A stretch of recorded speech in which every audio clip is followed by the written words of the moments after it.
এইখন চৰকাৰ নহয়, এইখন মানে ডকাইত ৰত্নাকৰ বুলিহে আমি ক'বলৈ বাধ্য হ'ম।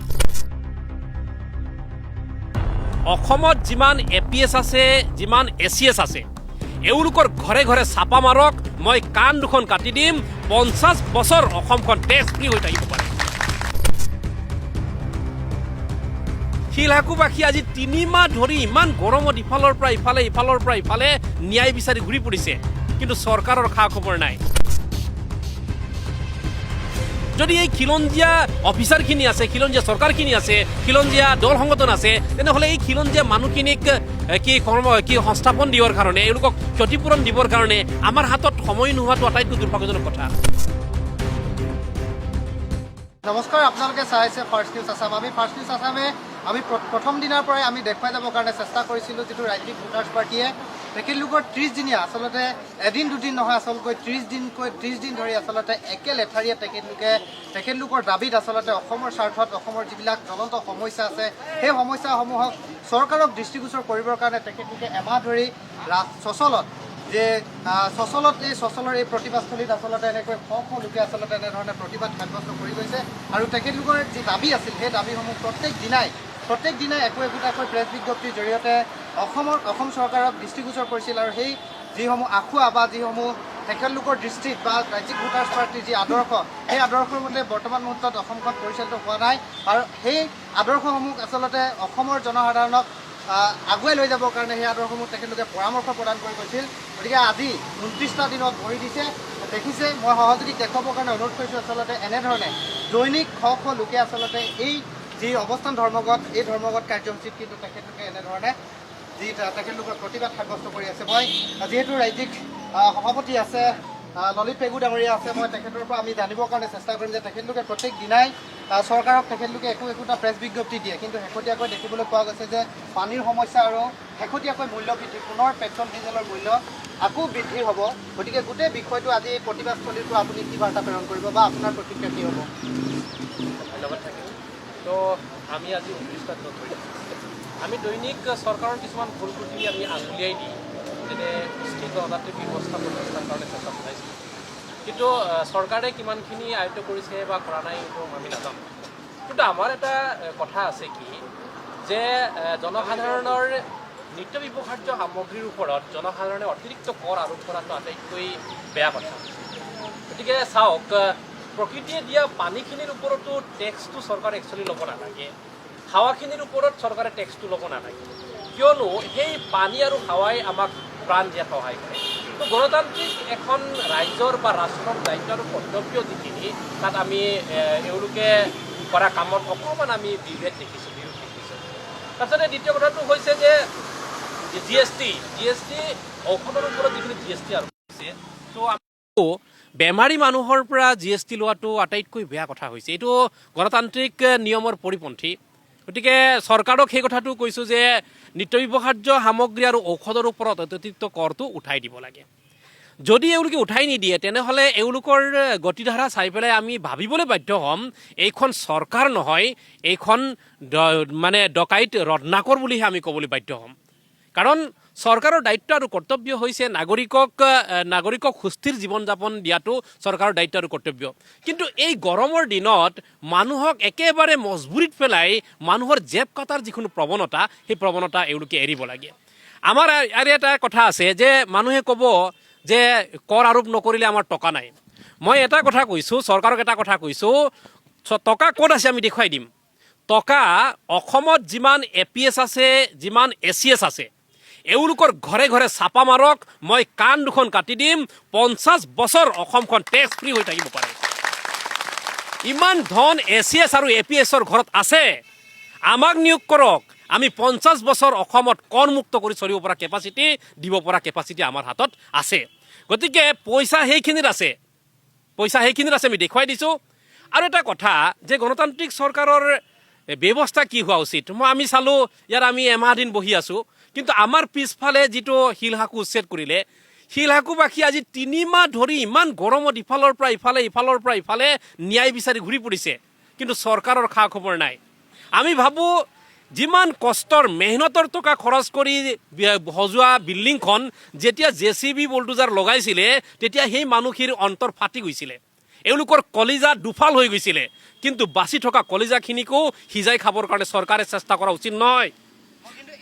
শিলহাকুৰ কথাটো আপুনি উল্লেখ কৰিছে, কিন্তু চৰকাৰে কৈছিল যে প্ৰত্যেকটো বস্তুৱে তাত উচ্ছেদ হ'ব, কিন্তু আজিও জিঞ্জাৰ ভাগে আছে। আজিও যি চৰকাৰী যি আৱাস সেইখিনি আৱাস ভাগে আছে। দুখীয়াৰ ওপৰত আচলতে তেওঁলোকে উচ্ছেদ কৰিলে, আৰু সেই যিসমূহ দামী দামী হোটেল বা চৰকাৰী ঘৰকেইটা আজিও একেভাগে থাকিল। এয়া বৈষম্য নহয় নেকি? এইটোতো এই কথাটোকে আমি কৈ আছোঁ, এইটোতো বৈষম্য হয় যে পুঁজিপতিৰ বিল্ডিং চুব নোৱাৰিলে, কিন্তু সেই নিপীড়িত মানুহবিলাকৰ মানে বাচি থকা কলিজাখনো সিজাই খাবৰ কাৰণে যেনেকুৱা এটা কৌশল কৰিছে, মানুহখিনিক দেখিলে বেয়া লাগে। বেচেৰা মানুহখিনি ইফালৰ পৰা ইফালে আজি 3 মাহ। কিন্তু সেই কথাটোত এটা কথা কৈছোঁ, ইয়াত আমাৰ খিলঞ্জীয়া মানুহবিলাক, ইয়াৰ অফিচাৰখিনি খিলঞ্জীয়া নহয় নেকি? এই চৰকাৰখন খিলঞ্জীয়া নহয় নেকি? ইয়াত ডাঙৰ যিমানখিনি পদাধিকাৰী ব্যক্তি আছে খিলঞ্জীয়া নহয় নেকি? ইয়াত যিমানখিনি দল সংগঠন খিলঞ্জীয়াৰ নহয় নেকি? যদি এই খিলঞ্জীয়া অফিচাৰখিনি আছে, খিলঞ্জীয়া চৰকাৰখিনি আছে, খিলঞ্জীয়া দল সংগঠন আছে, তেনেহ'লে এই খিলঞ্জীয়া মানুহখিনিক কি সংস্থাপন দিবৰ কাৰণে, এওঁলোকক ক্ষতিপূৰণ দিবৰ কাৰণে আমাৰ হাতত সময় নোহোৱাটো আটাইতকৈ দুৰ্ভাগ্যজনক কথা। গতিকে এনেকুৱা ধৰণৰ কিছুমান দুৰ্ঘটনা আমি দেখি আমাৰ অসহ্য লাগে। গতিকে এটা কথা কৈছোঁ, আমি শিলহাকুবাসীকো এটা কথা কৈছোঁ, যদি আপোনালোকে আহ্বান জনায়, আপোনালোকৰ কষ্ট আমি দেখি পাইছোঁ, যদি আপোনালোকে আহ্বান জনায়, আজি এটা ব্লকৰ মানুহ আছে, গোৱালপাৰা জিলাৰ অন্তৰ্গত বালিজানা ব্লকৰ মানুহ আছে, ইয়াত শ মানুহ আছে, গছৰ তলতো বহি আছে। প্ৰয়োজন সাপেক্ষে আমি গোটেই অসমৰ মানুহ মাতি দিম, এটা আপোনালোকৰ কাৰণে দিম, যাতে আপোনালোকে ন্যায় পায়। তাৰ কাৰণে মই চৰকাৰলৈ অন্তিমবাৰ কাৰণে আহ্বান জনাইছোঁ যে আপোনালোকে ৰাজধৰ্ম পালনত ব্যৰ্থ হৈছে, এই ব্যৰ্থতা আপোনালোকে শেষ কৰক। আমি আপোনালোকক যিখিনি আইডিয়া দিছোঁ, সেই আইডিয়াৰ জৰিয়তে আমাকো জীয়াই ৰাখক, আপোনালোকেও জীয়াই থাকক, এইটোকে আমি আহ্বান জনাওঁ। ধন্যবাদ জনাইছোঁ। এয়া আছিল ৰাজ্যিক ভোটাৰ্ছ পাৰ্টিৰ সভাপতি আছিল। আৰু মই যিহেতু মুখপাত্ৰ আছে, যিহেতু 29টাকৈ দিন, আজি 29টা দিনত ভৰি দিছে, আজি এই 29টাতকৈ দিন তেখেতলোকে 29টা দিনে ধাৰাসাৰ একে লেঠাৰি আচলতে তেখেতলোকে এই প্ৰতিবাদ সাব্যস্ত কৰি আছে। যিহেতু মুখপাত্ৰ আছে, মই আপোনাৰ পৰা জানিবৰ কাৰণে বিচাৰিম, গোটেই এই যিহেতু আন্দোলনটো কৰিছে, এই আন্দোলনটোৰ দ্বাৰা অসমবাসী ৰাইজক আপুনি কি বাৰ্তা দিব বিচাৰিব? নমস্কাৰ। অসমবাসী ৰাইজক আমি এটা কথাই ক'ব বিচাৰিছোঁ, আপোনালোকে এতিয়া নেতাৰ পিছত দৌৰা কামটো বাদ দিয়ক, আঁচনিৰ কথা চিন্তা কৰাটো বাদ দিয়ক। কাৰণ ভাৰতবৰ্ষ স্বাধীন হোৱা আজি 76 বছৰ হৈ গ'ল।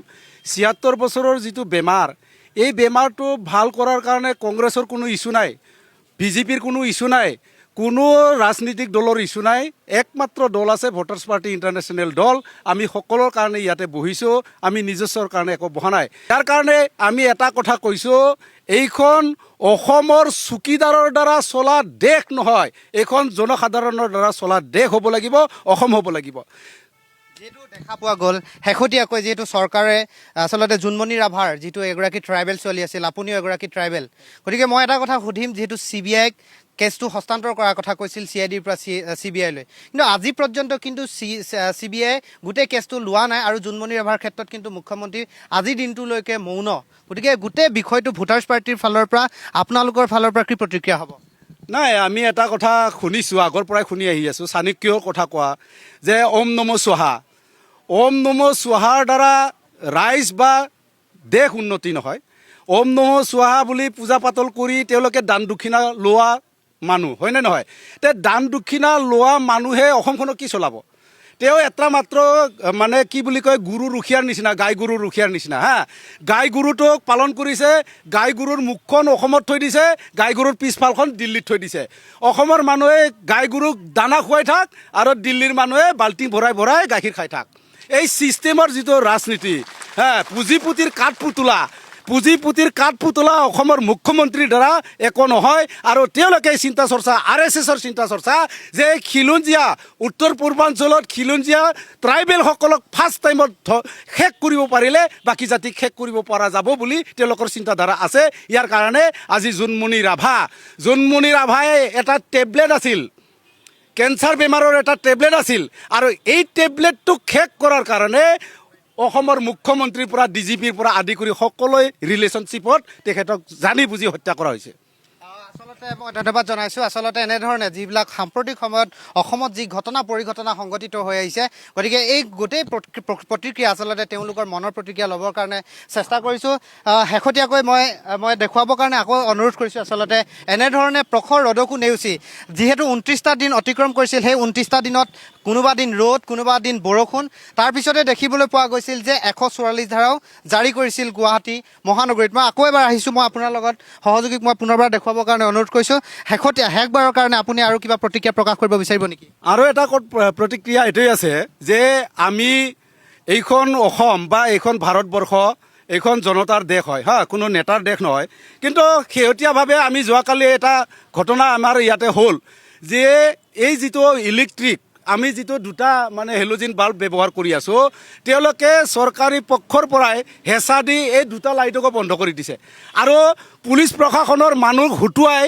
ইয়াতে আমাক ৰাতি ডিষ্টাৰ্ব দিয়াৰ কাৰণে এজেণ্ট পঠিয়াই থাকে 2টা দিন হ'ল এইটো আমি কৈছিলোঁ এইজন ব্যক্তিক ধৰি ৰখা দৰকাৰ ধৰি ৰাখক আৰু আজি যদি আহে তেওঁক আমি যিসকল ইয়াতে ৰাতি থাকিম এইসকলক ধৰি ৰাখিবলৈ কৈছোঁ আৰু প্ৰকৃততে ধৰি ৰাখিলে ছবিটো ওলাই আহিব এইটো চৰকাৰ পক্ষৰ মানুহ হয়নে কি হয় আচলতে গণতান্ত্ৰিক যিহেতু গণতন্ত্ৰৰ দেশত সকলোৰে যিহেতু ৰাইজৰ অধিকাৰ আছে যে প্ৰতিবাদ সাব্যস্ত কৰিবৰ কাৰণে আপোনালোকৰ লাইট দুটা আপোনালোকক পানী যোগান বা আপোনালোকক লেট্ৰিন দিয়াটো বা আপোনালোকে এইটো গোটেই যিটো সচল ধৰ্ণাস্থলী এইটো চৰকাৰে বান্ধি দিয়া এটা এলেকা তাৰপিছতো আপোনালোকৰ এনেকুৱা ধৰণৰ হৈ আছে গোটেই বিষয়টো আপোনালোকে প্ৰশাসনক বা আপোনালোকে লিখিতভাৱে এজাহাৰ দাখিল কৰিছেনে এজাহাৰ দাখিল আমি কৰা নাই কাৰণ এজাহাৰত একো ফল নাপায় আমি জানো কাৰণ এইটো একনায়ত্ববাদৰ হিচাপত হেমন্তৰ হিটলাৰী ৰাজ চলি আছে হেমন্তৰ যি খুচি হয় সেয়ে কৰিব আজি মানে বহুত ওপৰৰ মাল কোনোবা এজন মিনিষ্টাৰে কৈ আছিল মই বহুত ওপৰৰ মাল